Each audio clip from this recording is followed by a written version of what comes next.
Hello, Damon. How are you going? Hello, Levi. Hey, man. How are the interviews going so far? Everything's been really good. Can you hear me okay? Yeah, I can hear you well. It's just kind of buffering a little, like cutting in and out, but I think it's all right now. Okay. Well, But let's give it a shot. Let me know. Let me know if it's okay. yeah, no, it should be fine. Where are you, Levi? I'm in Brisbane, Australia. Fantastic. Yeah, man. I got sent a copy of the new Black Star Riders album. It's really cool, man. Love what I hear so far. It's like real heavy southern rock. It's got the Thin Lizzy influence, but it's a bit different too. How would you best summarize the album to people that haven't heard it yet? I would simply say to people that it is the evolution of a band that has made 3 albums in 4 years. Yeah, A band of very seasoned rock veterans, that have been doing this a long time. yeah, And, I think if just to ask the 5 of us as a collective, I mean, I think we all feel like it's some of the best stuff that we've ever done at any point in all of our careers. hmm I just think it's pretty good work for some guys that are still committed to wanting to be creative, go into the studio and record new music. A lot of people in their 40s and 50s, they've decided to give up on all that, which I get it. It's not easy. it's yeah. a it's a tough world out there, especially for rock music right now. But we're not going to be slow. We're not going to let that deter us. We love to play, we love to write, and we know we got a really good band. Yeah, for sure. So I was just wondering, do you still tour as Thin Lizzy anymore, or is it completely merged into Black Star Riders We these actually days? we only we only did a handful of Thin Lizzy dates just this past year, Levi. We Yeah, did uh, we did 5 festival dates. Thin Lizzy had been very dormant yeah, for the last 3 years. So, we felt like the timing was right. We took a break from Black Star Riders to focus on writing some new material. So we did a handful of dates as Thin Lizzy, but I think that's probably it for quite some time. I mean, if you ask Scott, um, you know, who knows? Maybe that'll be the last shows we ever do. Ricky and I always feel like that Thin Lizzy is Scott's band, yeah. and you know, whenever he's ready to do some stuff, it's always a great time and a lot of fun, and the fans dig it as well. But we're absolutely focused on Black Star Riders this year. Yeah, for sure. I know some people have said in the past, there's not really many original members left, and people have a problem with that. But I don't mind it. It doesn't bother me at all. Like, there's a lot of classic bands that I never want to go away. I know there could be a time in the future where Kiss has no original members, and Leonard Skinner pretty much Right. has not many original members. Just what are your thoughts on, initially going in, calling yourself Thin Lizzy, and your thoughts on those kind of legacy bands as well? Well, look, I can't speak for any of those other bands. I feel like anyone is entitled to do whatever they want to do.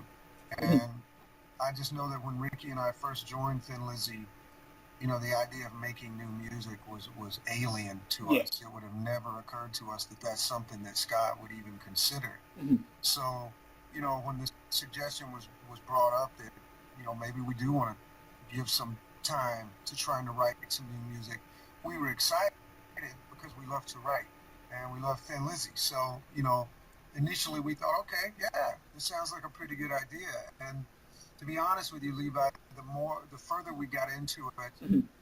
the songs were very, very good. The songs we were coming up with were very, very good.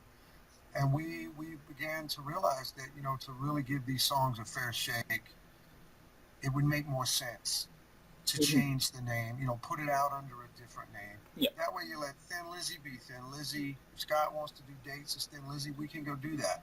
But as far as creating new stuff, now we have the perfect situation to do that. And we're just grateful, man. We're grateful that the fans have been as supportive as they have, and that we've gotten the reaction to all 3 albums as we've gotten. Yeah, definitely. I love the stuff I've heard, and I'm just looking through, some of the people that you've worked with. I got to say, Alice Cooper's, probably my top five favorite, acts of all time. I've got most of his albums on vinyl. I'm a big collector of his stuff. What was he like to work with? Coop is incredible, man. I mean, you know, I didn't know him when I joined the band. I had never even seen an Alice Cooper concert. I had some of the albums and I love the music, but I didn't know anything about him. So the first 2 or 3 weeks on the road were just kind of mind blowing, because all of us have this perception of Alice Cooper in our mind, but the person that you get to know and spend time with and ride on a tour bus with and be backstage or have dinner with, you know, he's just like you and me, man. He loves music, he loves rock and roll, he loves his family, and you know, it's just a tremendous experience for me. I would never have been ready for an opportunity like Thin Lizzy had it not been for my time with Alice. Yeah, and I've got to ask, did you end up playing any golf with Alice? Levi, I would probably venture to say that I have played more golf than any other rock musician you have ever met. Yep. With the exception of Alice Cooper, because for about almost 6 years, man, if we were on the road, if Alice was playing golf, I was playing golf. I can count on one hand the number of times I skipped out on golf. He went by himself. So yeah, man, I played a lot. I still love golf. I certainly don't play as much now as I did when I was with Coop. Yeah, for sure. And I heard he's quite good. Did you win? No, it's tough to beat Alice. You know, Alice has been a great player for decades, man. And I didn't really take up golf until I was already in my 30s. So, you know, he's tremendously helpful to me. I mean, there were a couple of times, you know, that I came out on top in the scoring department, but it wasn't because I played like Tiger Woods. You know what I'm saying? It was just Coop didn't have his best day that day, and I just got lucky. Yeah. And I've also noticed you've written some songs for a couple of legendary acts. Ted Nugent, who's never toured Australia, and he definitely should. Stevie Nicks, Skid Row as well.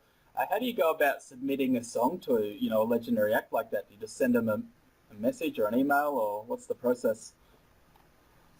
Well, really, in the case of most of those bands, you know, there were people that I had met on tour. You know, my brother Kane had done tour dates with Alice Cooper. I'm sorry. Brother Kane had done tour dates with Ted Nugent as well as Skid Row. And we had just become friends. So the same with Sammy Hagar.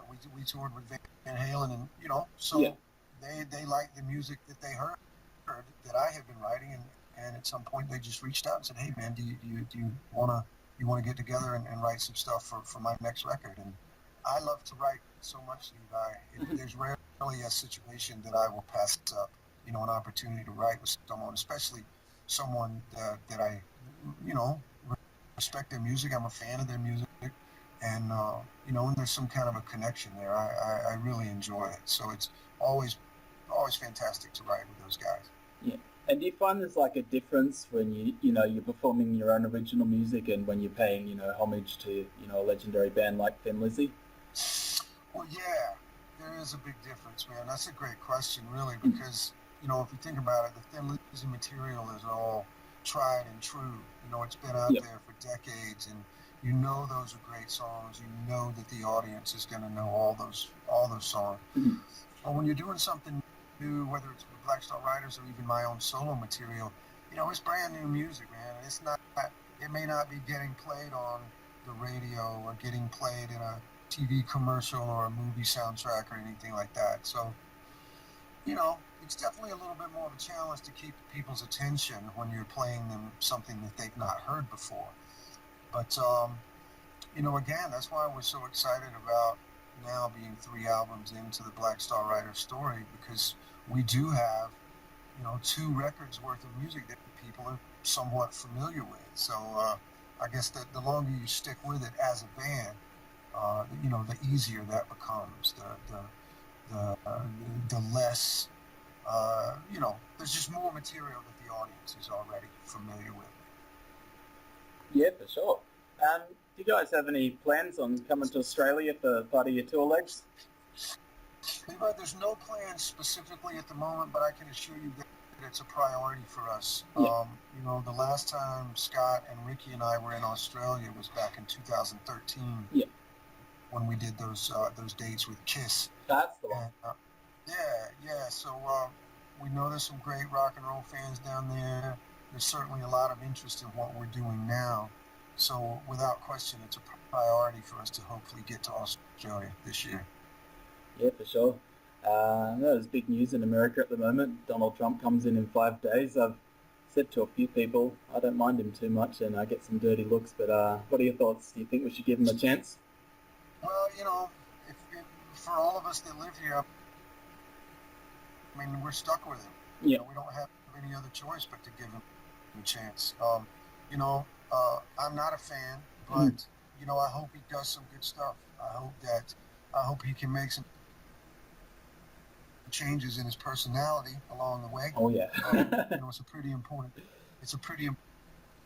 job, and there's a lot of us really depending on some of these major decisions that he's going to have a powerful voice, you know, involved in making them. So, you know, we'll see, man. I am cautiously optimistic, but very, very much paying attention. And you know, we're going to hold his feet to the fire, Levi. Yep, for sure. When he starts causing problems, we're going to call him out on it.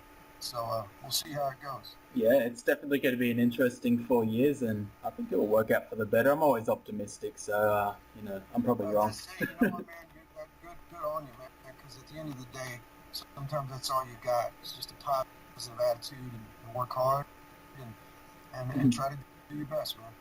That's where I'm at. Yeah, for sure, man. Well, thanks heaps for taking your time out, and I'm going to be listening to the album all week. You know, digest it a bit more. This last question is, you know, what are the plans for the year tour-wise, promoting the album, all that kind of stuff? Yeah, man, thank you. We've got a really big tour of the United Kingdom that kicks off on March the 2nd. And we're going to be headlining over there for pretty much the entire month of March. And there's a lot of the European festival dates that are coming in. There's talk of a package of us going out with Deep Purple, which would be great. Yeah. You know, certainly for the classic rock fans in our audience, you know, that would be a great night out. So, yeah, man, there's a lot of stuff happening. I mean, without a doubt, the quality of the record is very good. So it's opening some doors for us, and it's opening some conversations with a lot of other bands. So we'll see, man. We're really happy. It looks like it's going to be a busy year for sure. Awesome, man. Well, I hope you have a great day. I'll be posting all that out sometime in the week, so if you see it, tagged, it'll be sticksforstones.net, so I'll be promoting it plenty this week for you. Levi, thank you so much, man. It's excellent to talk to you, and say hi to all of our friends down there in Brisbane. We hope we get down there really soon. I will do. Thank you very much, Damon. All right, mate. Have a great day. Okay, bye.